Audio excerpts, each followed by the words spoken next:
Hi, and welcome to this quick clip going through a few thiosulfate redox titration questions worked for you. Before we start the questions themselves, it's worth having a look at the background theory around the iodine thiosulfate reaction. So the actual reaction is, as you can see on the screen. You've probably seen this in lots and lots of different questions if you've been having a look at this in your textbook or in your studies. And the main part of the reaction is the use of S2O3 2-. In other words, this is where we normally start, because this will be what we're titrating. So therefore, because we're titrating, we know what the volume is, we know what the concentration is, and therefore we know what the moles are. And we can work backwards from that particular fact to work out any one of a number of range of other reactions that go alongside this one. Let me try and explain that a bit more clearly. So because the thiosulfate will normally be the standard solution, you'll know its concentration and its volume, so therefore you can use N equals C times V to get the number of moles of thiosulfate.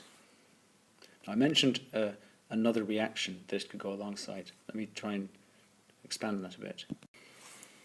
So there'll usually be another reaction which happens first, and then the iodine produced in that reaction will go on to react with the thiosulfate. So what the question will be getting you to do is to calculate the amount of this starting substance, so whatever it is that produces the iodine in the first place. To do this, you've got to work backwards from the number of moles of thiosulfate in your thiosulfate iodine reaction, and therefore you need to be quite careful in the way you get your mole calculations right. You've got to use your mole ratios very carefully here. So let's have a look at some examples where this reaction can show itself. So let's start with a straightforward one. It says chromium metal and its compounds have a number of important uses. And it asks you, if you carried out the reaction that's printed there, how could you see that iodine is formed? So in the 2015 onward specification, even though this particular question is from before, I'm trying to sort of preempt here the extra level of detail they might ask for. You'd be able to see a brown solution forming as the iodine was produced, but then to actually confirm that it's actually there, you'd have to add starch, a few drops of it, and it would turn blue-black. So I'd cover yourself by saying both. So the next part of the question says, how could you use the formation of I2 in this reaction to determine the concentration of a solution of Cr2O72- ions? And I'd suggest that you use the bullet points to actually guide your answer, because it actually tells you in your answer, state the method you would use, state the reagents used, and show how you would use your results. Now, looking at the amount of detail required, it's 4 marks. So it's not exactly a huge amount of writing required, but neither is it just a couple of quick bullet points either. You've got to try and judge it for yourself. So the first thing to do is to titrate with S2O3 2- using starch as an indicator. It would be obvious to put that in because that's what the first part of the question was asking about at the top of the screen. So we'd go back to our I2 plus 2 S2O3 2-. But what's interesting is it's asking us to titrate it with dichromate. So let's have a look at the redox chemistry that's going on. Now, if you look at the iodine going to 2I-, that's actually a reduction. Now, if you think about it, the equation which includes Cr2O7 2- going to 2Cr3+, is also a reduction. Now, Cr2O7 2- is a well-known oxidizing agent. So what actually happens is that the iodide is oxidized. Because if we look carefully at the top of the screen, we can see that what's actually happening is the dichromate is reacting with iodide. So it's going in the opposite direction to the standard iodine thiosulfate reaction. So with that in mind, the reaction is made to go in that direction. So if you have a quick look at the question, it talks about the formation of I2 in this reaction.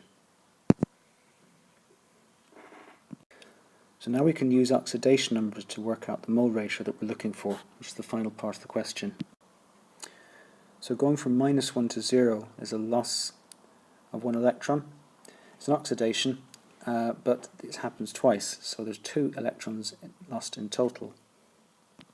And going from +6 of chromium in Cr2O72- to +3 in Cr3+, there's 2 chromiums, it's happening too, so 3 electrons are gained twice, so 6 electrons gained in total.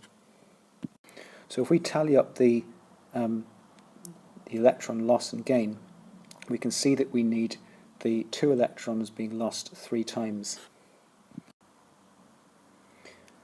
So that means that the mole ratio of thiosulfate to Cr2O7, which is the final part of your answer, must be 1 mole of dichromate to 6 moles of S2O3 2-. So your final point to make is that 1 mole of Cr2O7 2-, sorry, I'll just put the minus in, reacts with 6 moles of S2O3 2-. How do we come up with 1 to 6? So your S2O3 2- loses 2 electrons, but that's split between 2 moles of it. But each dichromate requires 6 electrons to go from 6+ to 3+ twice, because there's 2 chromiums. So if 1 mole of Cr2O7 2- requires 6 electrons, and that 2 S2O3 2- loses 2 electrons 3 times, then that must mean you need 6 S2O3 2-. Okay, so let's go on to the next question now. So this is an example of what they'd call an unstructured question, and it says in the specification that there'll be an increase in the number of unstructured questions in your exams. So it's important to have a think about how to do them. So let's just read through it. The percentage of copper and zinc in a sample can be determined by reaction with hydrochloric acid, but it's only the zinc that reacts, and it gives you the equation in which it does so. So obviously, as you're reading this, it needs to be fairly clear that the H+ represents the hydrochloric acid. So a sample of brass powder of known mass is added to an excess, that means there's more than you need, of 1 mole per decimeter to the -3 hydrochloric acid. So the mixture is heated and the hydrogen is collected and measured once the reaction has finished. So if you think about this, it's not actually a titration, is it?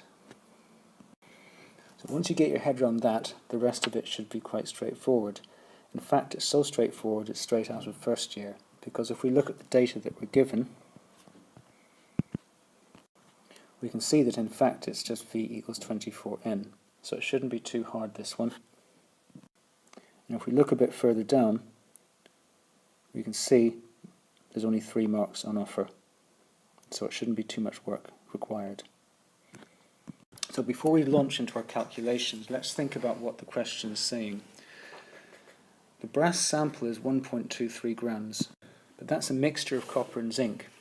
Only the zinc reacts with the hydrochloric acid, so only the number of moles of zinc can be calculated from this particular experiment. So let's focus on the number of moles of zinc and then come back to the brass in a minute. So we're going to do the data moles equation moles answer technique here, because that's the way in for most, if not all, mole calculations. So we know that the data for hydrogen is 76.0 centimeters cubed. So my number of moles of H2, taking into account the fact that the volume is given in centimeters cubed, not decimeters cubed. So in centimeters cubed, V equals 24,000 N. So V divided by 24,000 gives you the moles of hydrogen present. So it's going to be 3.17 times 10 to the -3. And just to make it clear on the screen what I did, it was actually 76.0 divided by 24,000. So in the equation, the number of moles of zinc to the number of moles of hydrogen is 1 to 1. So therefore I can get the moles of zinc. So just in case you're checking up on the sort of the technique I'm using, that was the calculator value. So like we always say, it's good to keep hold of the calculator value all the way through.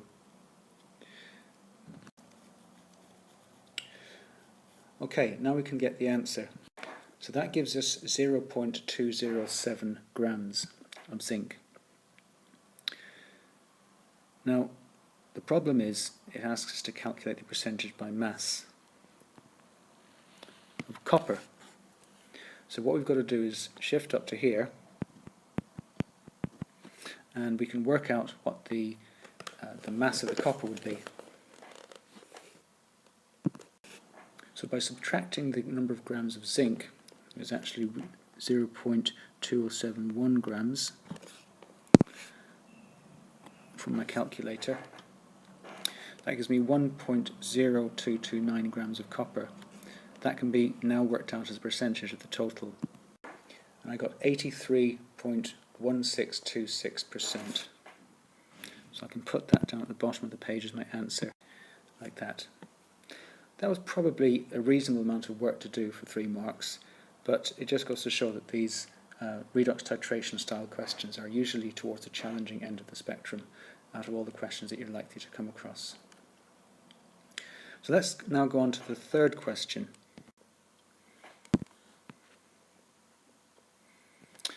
So it says, artists between the 13th and the 19th centuries used a green pigment called verdigris. And it gives you the equation or the formula for verdigris. It's quite complex. It's basically a copper ethanoate, but with copper hydroxide in the lattice as well. So it's quite interesting. But they obviously want you to do the value of X. If you look at the question, it's a water of crystallization. So what you should be thinking about is the number of moles of the anhydrous salt to the number of moles of the hydrated salt. Or more to the point, the number of moles of anhydrous salt to the number of moles of water. So if I underline them separately, you can see there's actually 2 separate parts to the substance. Okay, so it doesn't give us any particular information on the mass, it just tells you that there's 16.3% water by mass. You can separate out the two, 83.7% for the anhydrous salt and 16.3% for the water. So we can make it easy on ourselves by converting our percentages to masses. Now what we can do is work out mole ratios. So assuming we're working with 100 grams, because it doesn't really matter what number of grams we're working with, it'll still be the same mole ratio, won't it? So let's convert percentages into 100 grams and make that our working sample. So applying moles equals mass over mR, we get 0.182 moles for our anhydrous salt. In other words, this. So now we have 2 things we can use to work out our value of X. All we do is divide by smallest. So that gives us a value for 5 because it's there, 4.978. So let's now move on to the next question, question number 4.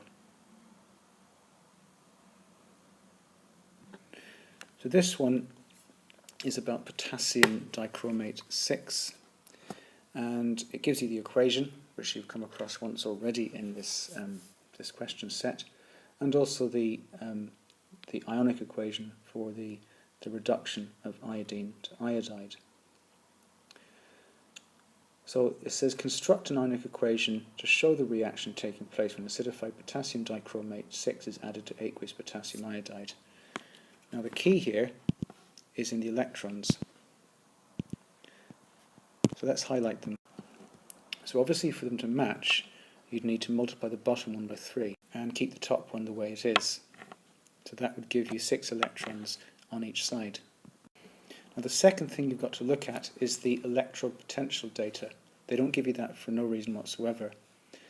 Now if you look at that, the one for the dichromate to chromium is more positive, so that will stay as a reduction. Therefore, what you need to put in is the fact that the iodide one goes backwards, it's reversed.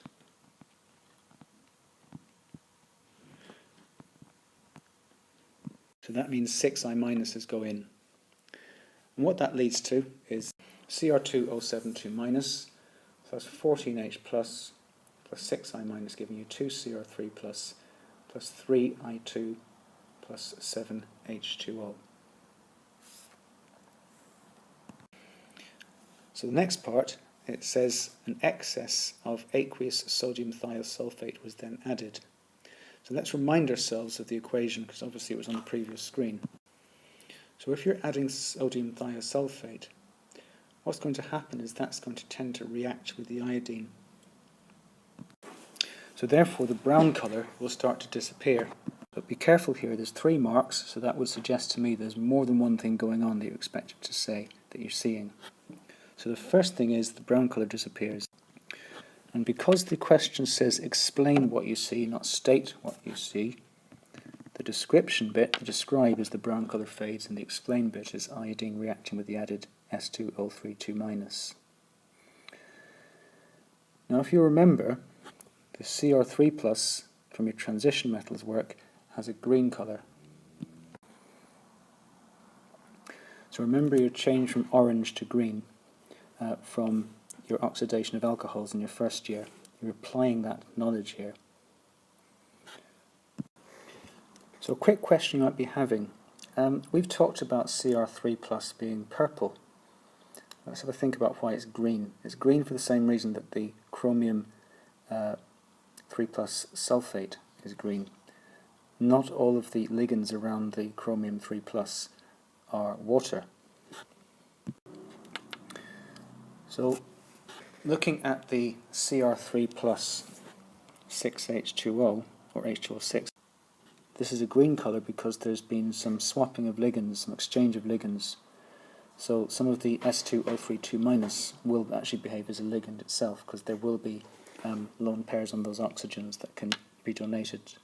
Now I know that's not part of this question, but because we're doing this alongside some of the new information in the new spec about the colour of chromium that wasn't in the previous spec that this question came from, I thought I'd just take a minute or so to add that in, just in case it causes any confusion by leaving it out.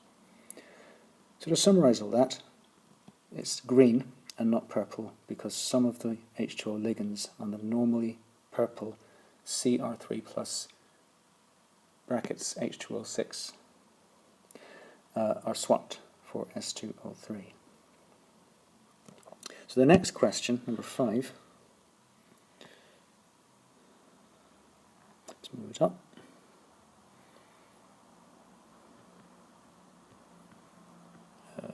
Yeah, there we go. Okay. Brass is a widely used alloy of copper. It's possible to analyse it by initially dissolving it in concentrated nitric acid. So it's nitric acid that they're dealing with this time, not hydrochloric. So what other metal is present in brass? Now, you may recall this from before, and that was zinc.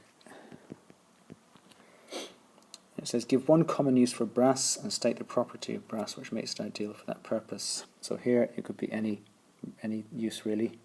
It's most commonly found on door handles and doorknobs outside, so outdoors, external doors to buildings often have brass fittings because it's resistant and it's durable, it's resistant to corrosion. So the next part looks to me like it's a calculation because they're starting to give us some data. So let's move the page down a bit. Here we go, it's only 1 mark. For this bit it says, during the analysis of brass, 1.65 grams of the alloy was reacted with concentrated nitric acid, and the resulting solution was neutralized and transferred to a volumetric flask and made up to 250 centimeters cubed using distilled water. I'm not going to read the rest of it because you can obviously see it for yourself. It does ask what could be used to neutralize the excess nitric acid. So this would be any sort of weak base, or any base for that matter. So something along those lines, sodium carbonate, sodium hydrogen carbonate, sodium hydroxide will do the job. So the next part of the question says, what indicator is used in the titration of iodine with sodium thiosulfate? And that's obviously starch. And the indicator is added as the endpoint is reached. And that is when the mixture becomes a straw colour.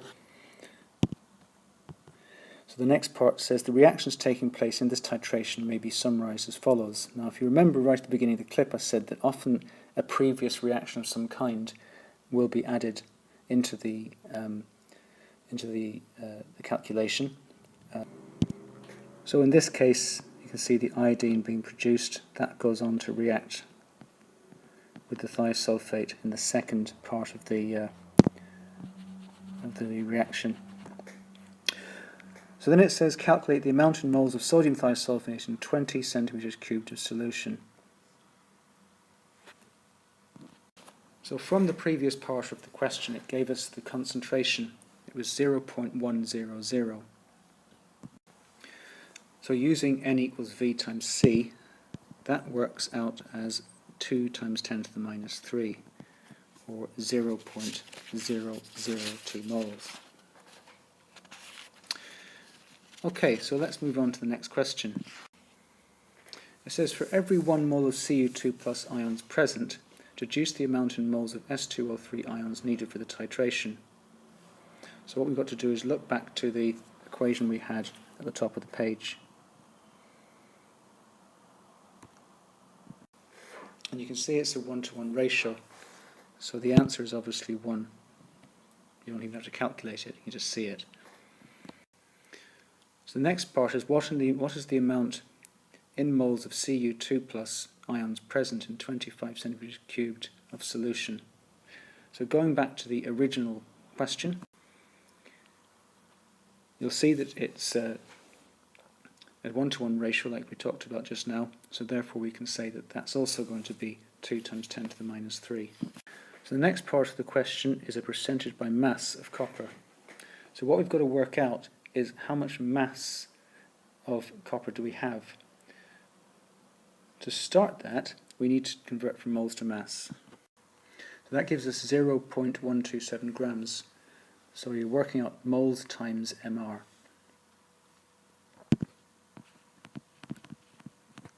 Or moles times AR, I should say, because it's an element.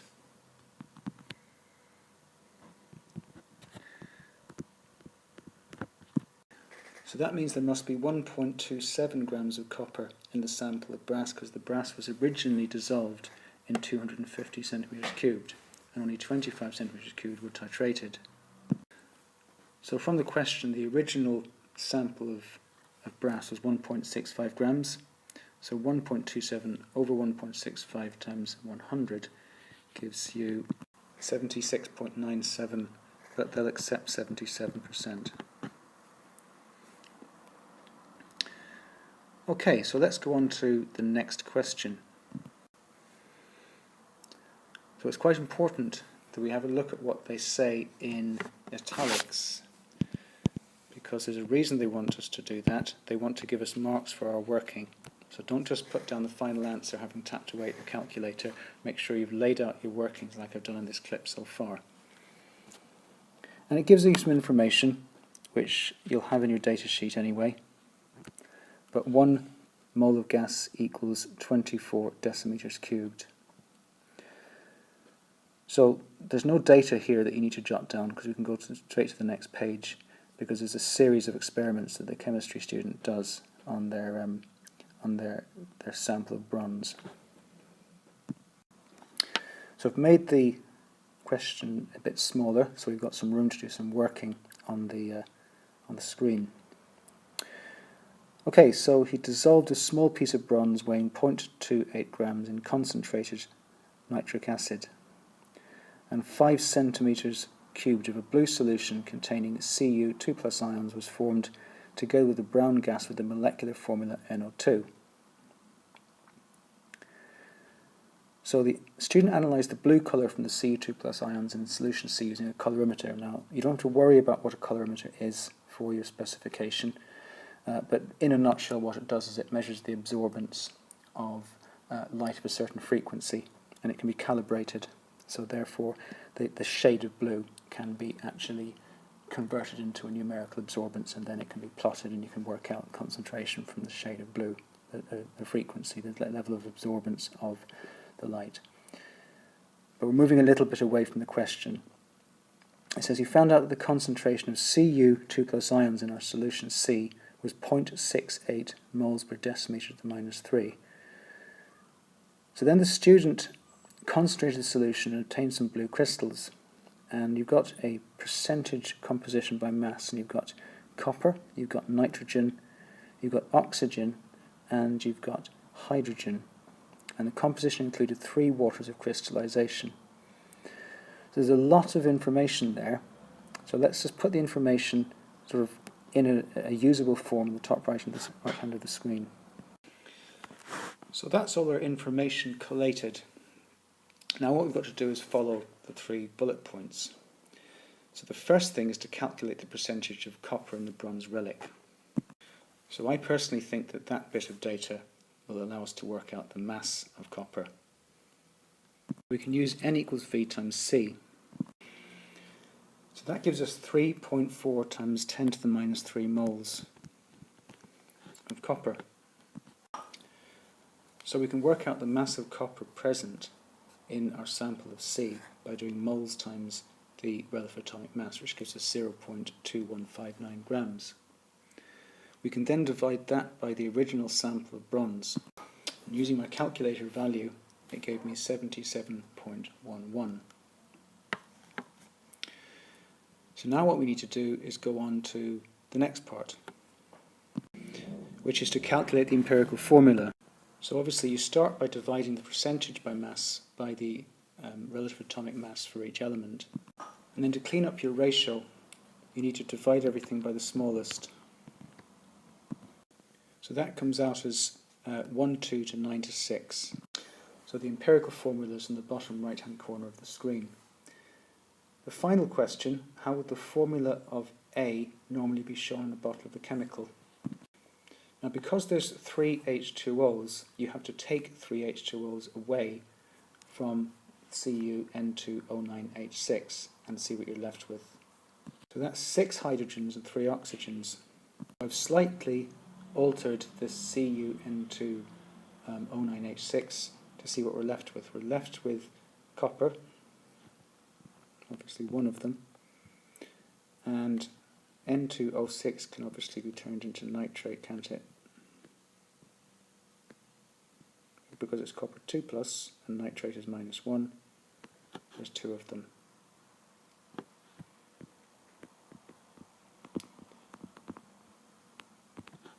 So your empirical formula will also be known as CuNO3 2.3H2O. So let's do the next couple of bits of this question. It's a bit of a big one, isn't it? 14 marks. So let's move this up a bit. So this time it says the student dissolved another small piece of the bronze relic in dilute nitric acid, 8 moles per decimeter to the -3 this time. Still very concentrated by A-level standards, but compared to the original stock of 16 moles per decimeter to the -3, it's half the concentration. So a blue solution containing Cu2+ ion was again formed, but this time the colourless gas was produced with the molecular formula NO, so not NO2. And it says by considering oxidation numbers. So it actually instructs you to balance using oxidation numbers. So we've looked at that a little bit earlier on in the clip with another question, and we've covered it before anyway in class, so let's have a go. Let's write it out and assign the oxidation numbers first. So now what you do is you disregard anything where the oxidation number doesn't change. So in this case, we're disregarding hydrogen and we're disregarding oxygen. So once you've disregarded what doesn't change, you can work out what does. And more importantly, work out which is the oxidation and which is the reduction. So now what we've got to do is look at how many electrons are lost and how many electrons are gained. And in doing so, we have to work out how to balance the electrons. So if you're having 2 electrons lost and 3 electrons gained, that means that the 3 electrons has to happen twice, and 2 electrons have to be lost 3 times. So therefore that must mean that the copper has to be multiplied by 3. The nitrate has to be multiplied by 2.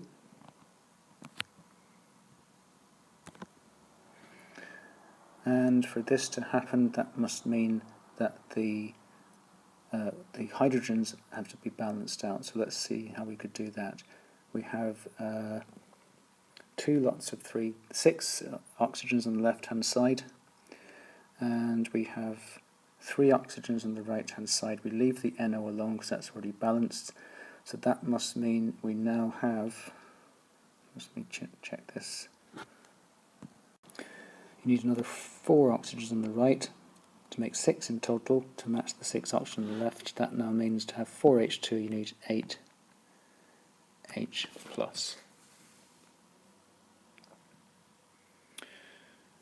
Okay, finally, we're almost there now. Let's move the page down.